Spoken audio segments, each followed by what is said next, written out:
PPTX. Voilà, si vous voulez vous asseoir, il est temps de passer aux choses sérieuses. Et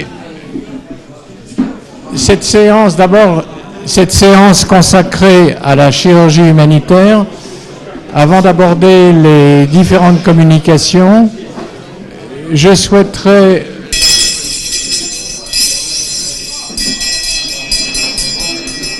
merci. Je souhaiterais, avant d'aborder les différentes communications, adresser mes remerciements à deux personnes. D'abord, Monsieur le Président, merci beaucoup d'avoir retenu ce thème de la chirurgie humanitaire qui, depuis plusieurs années, a donné lieu à des débats au sein de l'Académie de chirurgie. Et je me réjouis de voir que cette année encore, ce thème est retenu. Je voudrais remercier également et particulièrement mon voisin, Philippe Marr, qui a été pour beaucoup, je dirais même pour l'essentiel, dans l'élaboration de ce programme. Alors, je demanderai aux différents orateurs, évidemment, de respecter les temps de parole. Et en introduction, je dirais que l'année passée, nous avons envisagé les modalités très diverses de l'aide chirurgicale humanitaire dans les pays en voie de développement. Et je n'en ferai pas le résumé, ce serait trop long.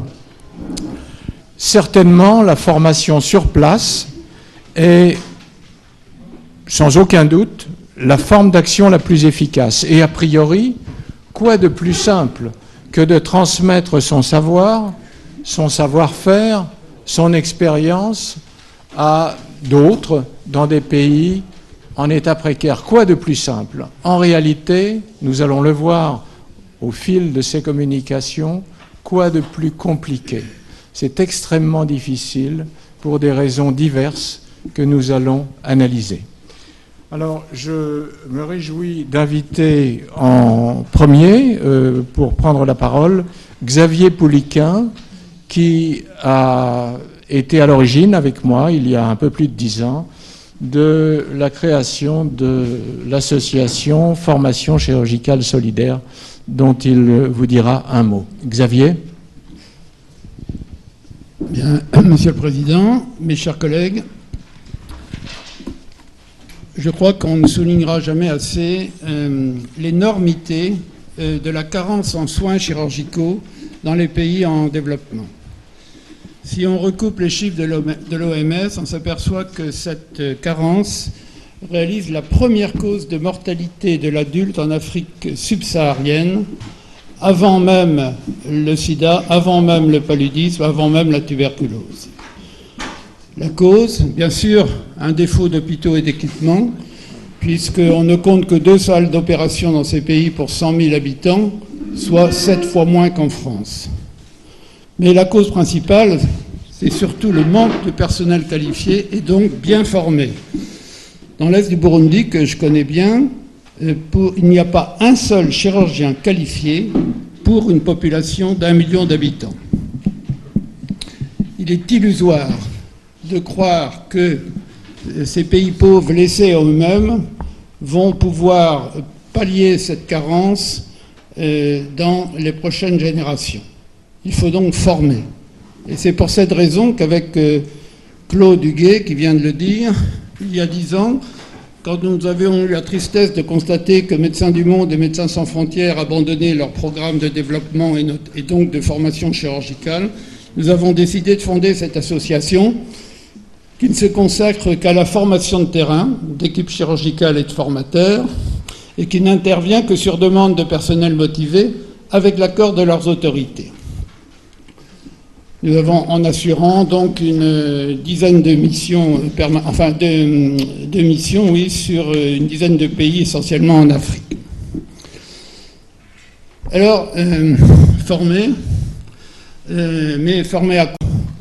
Bien, d'abord à la chirurgie essentielle, c'est l'affaire des hôpitaux de district ou des hôpitaux de brousse, tenus généralement par des jeunes médecins généralistes en fin de 2e cycle, censés gérer sans aucune formation chirurgicale préalable censé gérer les césariennes en premier, mais aussi la petite chirurgie, les hernies de l'enfant, les hydrocèles et les hernies de l'adulte. Donc petite chirurgie à froid, mais aussi les urgences, qui, et là c'est problématique, dont on sait qu'elles ne relèvent pas toutes de la petite chirurgie.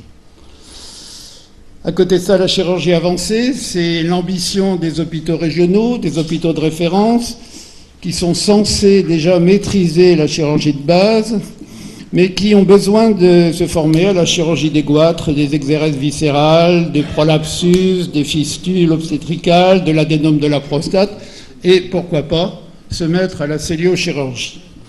En orthopédie, c'est le passage des immobilisations non sanglantes aux ostéosynthèses internes. Et puis à part, la formation universitaire, nous y participons aussi, mais le plus souvent dans des universités libres, car c'est elle qui manque le plus cruellement d'enseignants. Si on met à part, si on exclut les futurs spécialistes dont le cursus leur impose de faire des stages à l'étranger pour être validés, où faut-il former les personnels chirurgicaux des hôpitaux non universitaires?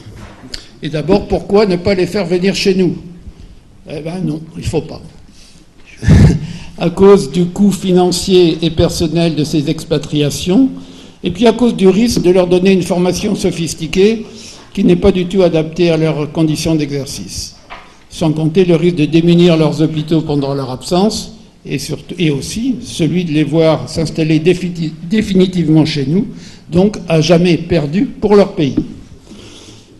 Alors que la chirurgie sur le terrain, comme vient de nous le dire Claude Huguet, eh bien, nous force à adapter notre formation aux conditions locales, de précarité matérielle, d'inégalité des niveaux de compétences, mais aussi à la pathologie spécifique et à la culture du pays, bref, une formation à ras des moyens. Alors, former sur le terrain, oui, mais comment? Comment ne pas remplacer ni court-circuiter les rares formateurs en place? Bien, la réponse, c'est d'avoir leur accord et, si possible, de les faire coopérer. Comment ne pas aller contre les politiques nationales et les projets nationaux de formation? Ben, c'est ce qu'il faut, c'est se conformer, si possible, à ces projets et, si possible, s'y faire intégrer. Enfin, comment ne pas usurper ni s'attribuer une autorité que nous n'avons pas en tant qu'ONG étrangère? Ben, la réponse, c'est qu'il faut trouver une forme de formation horizontale et non hiérarchisée. Et moi, je n'en connais qu'une, c'est le compagnonnage.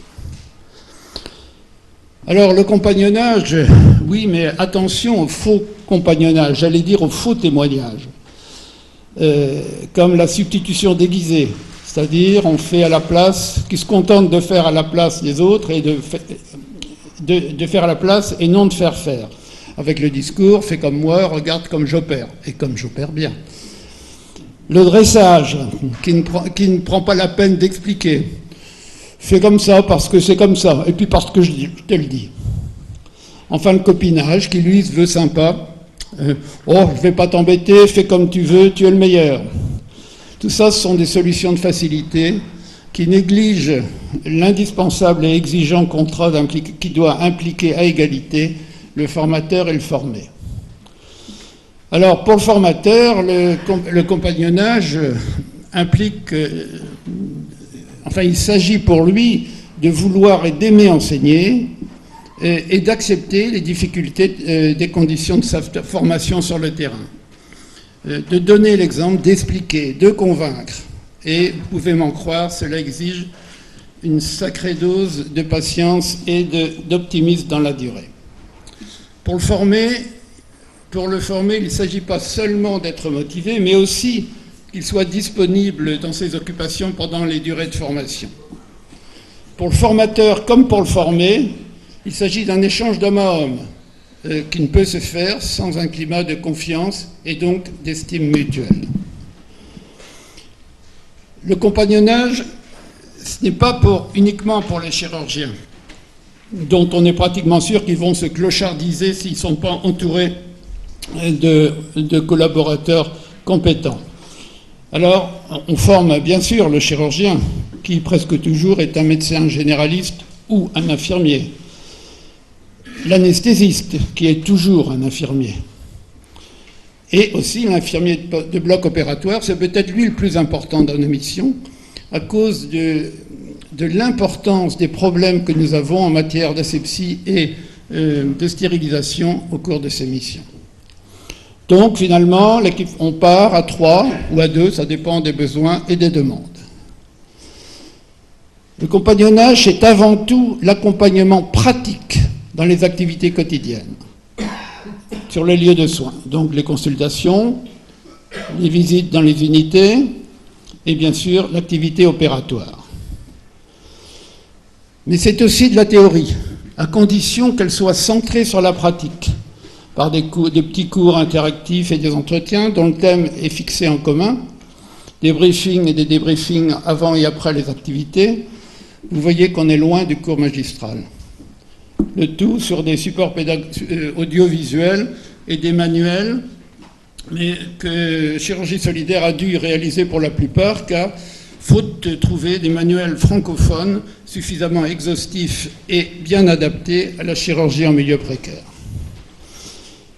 C'est aussi des ateliers, 3e volet de la formation, comme ici, un classement de ligatures, des nœuds sur des barreaux de chaise, des sutures sur des compresses ou des pots de banane, mais aussi tout ce qu'on peut imaginer, des ateliers de plâtre, pour les infirmiers de bloc, des ateliers d'habillage chirurgical ou de conditionnement des boîtes, pour les anesthésistes, l'intubation trachéale sur des mannequins ou sur des têtes de moutons.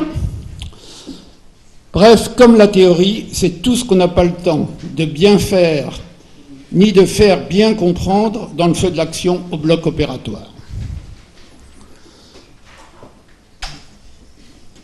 Alors, le compagnonnage, en principe, c'est pour former quelques personnes. Mais il faut savoir et pouvoir l'étendre à plus, notamment quand nous avons à former plusieurs équipes à les regrouper dans un hôpital. Ils ne peuvent venir qu'en petits groupes, en salle d'opération, à tour de rôle. Mais les autres peuvent participer grâce à une vidéotransmission interactive reliant la salle d'opération où vous voyez la caméra en haut et la salle de cours où vous voyez l'écran en bas. Alors vous allez me dire, mais le compagnonnage, au fond, c'est tout bête, quelques principes, et puis voilà. Ben, c'est peut-être tout bête, mais c'est pas si simple. En chirurgie générale, c'est pas si simple. Pour nous, chirurgiens habitués à une chirurgie spécialisée, sophistiquée, sécurisée, pour nous et surtout pour nos plus jeunes, il n'est pas simple d'enseigner avec les moyens du bord, souvent sans eau, sans électricité et souvent sans bistouri électrique.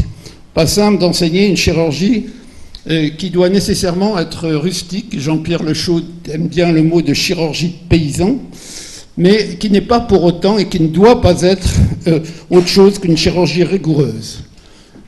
En s'appuyant alors à fond sur la clinique, qui se perd beaucoup chez nous, et puis en faisant ressortir des anciennes techniques qui avaient fait leurs preuves, comme ici, quand on est complètement démuni de prothèses pariétales abdominales, le lassage cutané pour la cure des volumineuses d'éventration et la prévention des éviscérations par des points totaux à condition qu'ils soient faits avec une technique codifiée. Pour les orthopédistes, ce n'est pas non plus évident de s'interdire de réaliser et d'enseigner l'ostéosynthèse tant qu'ils n'ont pas obtenu au bloc opératoire l'asepsie et une stérilisation rigoureuse. Il faut bien qu'ils se commencent alors, en attendant, par s'occuper d'enseigner la rigueur dans les immobilisations, dans les tractions continues et dans les fixateurs externes. Pas si simple non plus en cellulochirurgie, de faire avec très peu d'instruments qui sont le plus souvent restérilisables. Et surtout d'enseigner leur maintenance, ce qui est absolument fondamental. Pour les anesthésistes, ce n'est pas non plus évident d'avoir en premier lieu à sécuriser l'anesthésie générale à la kétamine seule et au ballon, de loin l'anesthésie la plus répandue en Afrique, avant d'entamer la formation de la rachianesthésie et celle de l'anesthésie générale avec intubation. Enfin, pour nos infirmiers de bloc, c'est pas simple d'avoir à convaincre leurs homologues locaux que l'hygiène, qu'en matière d'hygiène, la propreté, l'huile de coude et l'eau de Javel passent avant tous les antiseptiques. Et que la rigueur au bloc peut être assurée avec presque rien, comme en témoigne cet espace de lavage chirurgical des mains avant et après le passage de nos infirmiers à très peu de frais, je vous assure. Bref, pour tous ces formateurs, ce n'est pas si facile de ne pas s'imposer, de ne rien imposer. Ça va contre les principes du compagnonnage et je vous l'ai dit, la chirurgie solidaire n'a pas d'autorité sur les individus. Pas facile d'affronter chez nos partenaires une connaissance du terrain qui est bien supérieure à la nôtre et d'arriver donc nous aussi en apprenant. Enfin, pas facile de ne pas blesser par cette méconnaissance, par l'impatience, par l'autoritarisme auquel on se laisse souvent aller quand on est fatigué. Enfin, et ça c'est la tentation permanente lors de nos missions, de ne pas se laisser aller à faire tout à leur place et donc de glisser dans la substitution. Compagnonnage ou pas, j'allais dire compagnonnage ou rien, qui dit formation dit d'abord évaluation. Difficile d'évaluer objectivement ce qu'on fait passer qualitativement d'homme à homme.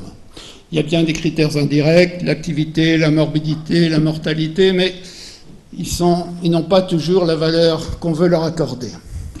Finalement, c'est la répétition des missions qui, pour nous, est le meilleur moyen pour évaluer les progrès, les reculs, mais aussi et surtout pour rectifier en conséquence nos objectifs.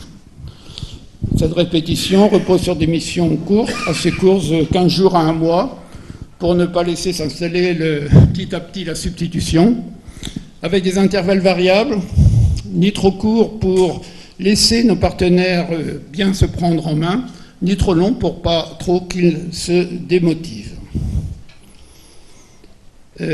En se rappelant que notre but ultime, c'est la formation des formateurs, et qu'il faut donc savoir arrêter une formation, et il est bien difficile de partir au moment où justement les choses commencent à être beaucoup plus faciles, et de partir alors que le compagnonnage nous a fait tisser des rapports très étroits avec nos partenaires locaux. En conclusion, je résume, sur le terrain, il faut 1. Tenir la main, 2. On la lâche, 3. On la passe. En attendant le jour où ce seront eux, les Africains, peut-être avec nos collègues militaires, qui seront les seuls à pouvoir enseigner nos nouvelles promotions de jeunes chirurgiens français. Je vous remercie de votre attention.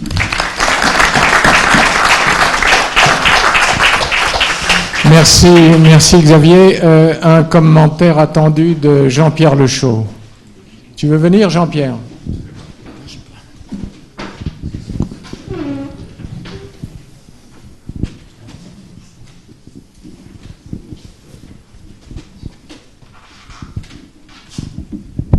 Merci, c'est une profession de foi parfaite. Et simplement, je voulais signaler un problème qui est considérable, c'est le recrutement pour aller sur le terrain. Tu n'en as absolument pas parlé, et l'exemple est devant vous, puisque j'arrive du Kurdistan et je repars au Darfour. À mon âge, c'est vraiment pas raisonnable. J'espère que vous êtes d'accord, et j'espère qu'on va trouver des solutions, et je crois que le général Ponce va nous donner des orientations. Et ce que je voulais dire aussi, c'est que, effectivement, ce sont les gens sur le terrain qui sont formés, et ce sont les bénéficiaires principaux, mais il est également un bénéfice considérable pour le formateur, pour l'expatrié, pour le missionnaire que nous sommes. C'est un bénéfice, un privilège extraordinaire de travailler et de vivre avec des populations différentes et avec des cultures, des croyances différentes. C'est également un privilège considérable que j'ai vécu souvent, de se libérer de toutes les contraintes liées à la hiérarchie et liées à l'administration oppressante, comme on a l'exemple actuellement ici. C'est également, enfin, sur le plan médical pur, un privilège également de retrouver une sorte de pèlerinage aux sources de l'art brut médical, avec des diagnostics purement cliniques et sans recourir systématiquement aux investigations telles que le scanner. Donc ce sont des moments de joie extraordinaires et que je vous invite à partager si vous avez encore suffisamment d'énergie pour le faire. Merci. Merci. Merci. Une question à Pouliquen. Bon, sinon, merci Xavier.